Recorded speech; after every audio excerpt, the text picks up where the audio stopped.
latest study shows that it costs you 18p a mile to drive an electric car.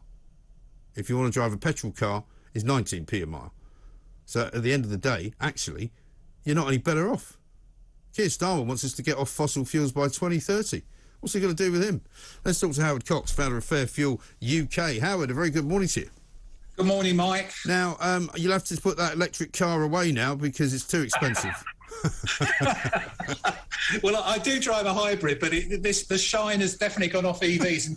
And don't forget that you're comparing prices. The fact is that fossil fuels, we're taxed. The electric vehicles aren't taxed. So if you do a complete comparison, they tax fairly, we'd be looking at the petrol and diesel definitely dirt cheaper. Yeah.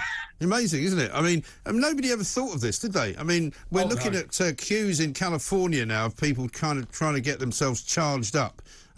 People paying through the nose. They're talking about rolling blackouts, not enough electricity. You know, people did say this at the time when it was suggested that we should go electric all the way through. And, of course, it's very clear to anybody with half a brain that, you know, it's ridiculous to say that electric cars don't cause pollution because they're manufactured, for one. You know, they use batteries, for two, which are not in any way biodegradable. They drive on tyres on the road, which, of course, creates pollution. So it's a nonsense, isn't it?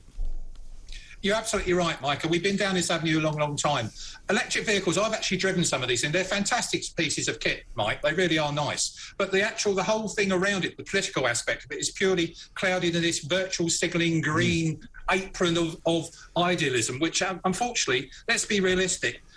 I'll give you an example. There's a white van man, he's a plumber, who's actually putting an order in for a Citroen Berlingo electric vehicle, and it's £37,000.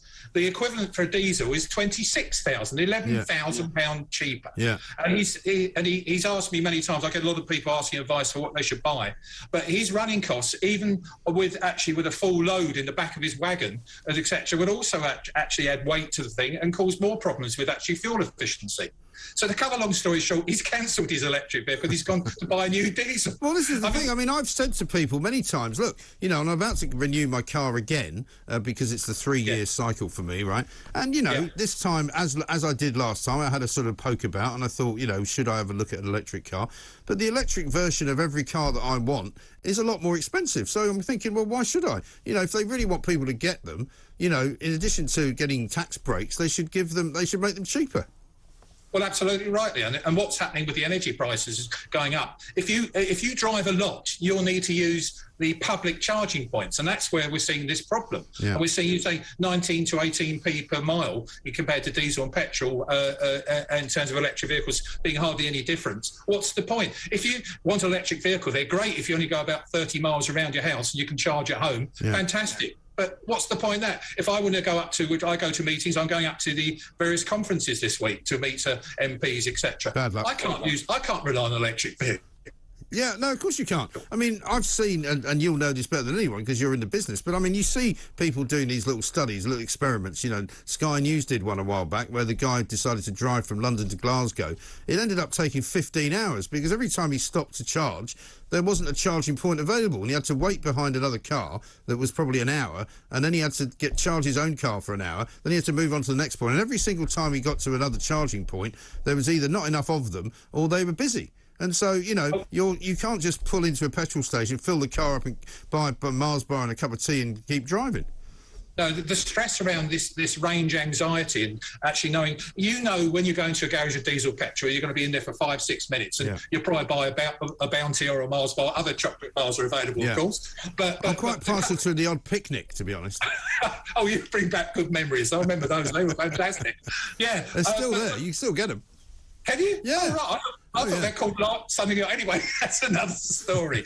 But the electric vehicles themselves, let's be clear, they are a great part of actually moving to cleaner fuels. No problem. So is hydrogen, so is e-fuels, and so is actually Euro 7 diesel, which was been stopped being developed because of this evangelical approach. And bear in mind, evangelical starts with EV, don't forget. There you go. And those are the sorts of things that we've got to realise that actually this government haven't got a clue. And I was very disappointed, as you know, that we didn't get a fuel duty cut last week. Yes. The quickest way to get a cut in the cost of living and cut in inflation inflation is to cut fuel duty. Why the hell didn't Kwasi do it? And those are the sorts of things that I don't understand what this government, where they're going with their green policies. Well, this is the thing. I mean, we're going to talk to Donald McLeod up in Scotland in a minute as well, and he's not happy because in hospitality they wanted a VAT cut because they wanted to drive more people into the business, and that just didn't get that. And you'd think, amongst all of the things, they could have cut the fuel duty, they could have cut the VAT, and that would have helped everyone. Absolutely right. And I don't know where they're going with this. I spoke to Liz Truss during her election campaign, the leadership, that incredibly lengthy campaign, and I saw her 2 or 3 times. And she said, don't worry, we're going to be looking after the drivers. Well, I am not seeing anything for it. Everything they did last week is great, very, very Tory-like, but it's jam tomorrow. It's not cost of living today. Well, you say jam. I have not seen in the past week jams around the roads like I've seen. Yes. It literally, I mean, I had to go out to Ealing last Thursday. It took me an hour and 45 minutes from here. Now, normally it's not that great, but it's never taken me more than an hour. Similarly, I had to go and visit a couple of places in darkest Deptford, which, as you know, from where I am here, is about maybe 15, 20 minutes max. It took me an hour. There's literally, the roads in London are now at a complete standstill. I don't know what's going on. Well, it's a combination of all the things that are anti-driver.